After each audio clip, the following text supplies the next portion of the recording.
Moving on, and a major step forward in the relationship between Israel and the United Arab Emirates on the tail of these normalisation of ties between the nations, with the UAE announcing that it's setting up a $10 billion investment fund. Well, the announcement coming after a phone call between the leaders of Israel and Abu Dhabi, with certain sectors like water, space and agriculture and energy manufacturing to be the investment's focal points. Well, the official news outlet of the UAE, known as WAM, saying the fund builds on the historic Abraham Accords and aims to bolster economic ties between two of the region's thriving economies, unlocking investments and partnership opportunities to drive socio-economic progress. And for more on the deal, let's bring in Dorian Barak, who is a co-founder of the UAE Israel Business Council. Dorian, thanks so much for coming on it today. Tell me, how big of a coup is this $10 billion? Well, first of all, good afternoon, and thanks for having me.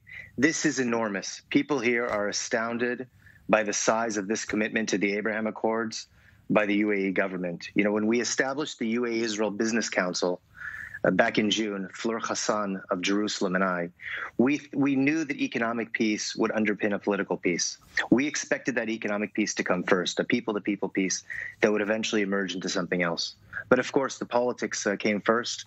The UAE's wise leadership, together with Israel's, signed up the Abraham Accords, and the region was transformed.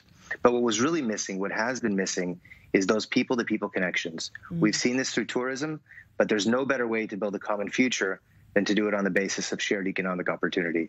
So people are extremely excited, really astounded by the size of this commitment, and very excited to see it actually play out. Sounds wonderful. And Dorian, tell me, what will this do for job creation here in Israel, especially given that so many people have lost their jobs over the last year due to, of course, coronavirus? Of course, it's a great question.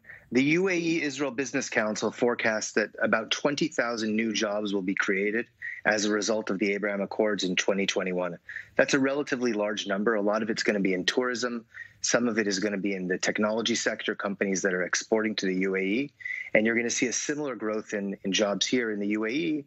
I'm speaking to you now from Dubai, where incoming Israeli tourism, Israeli companies establishing regional headquarters here, will really drive economic growth and employment here as well.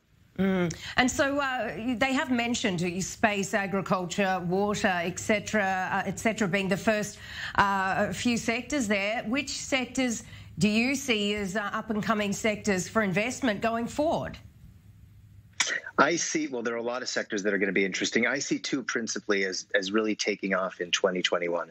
The first is tourism, of course. We saw an influx of 130,000 Israelis here in the November-December period. You're going to see a much larger number. People expect to see 500,000 arrive here over the course of 2021. That's a large number, which is going to drive a lot of growth here. We expect to see a slightly lower number, but still a very significant number of Emirati tourism coming to Israel in 2021.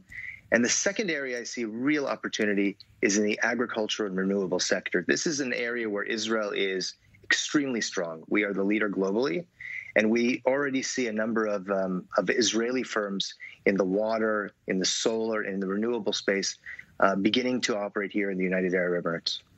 Well, Dorian, it's been lovely to chat to you. Very exciting times, and have a great weekend.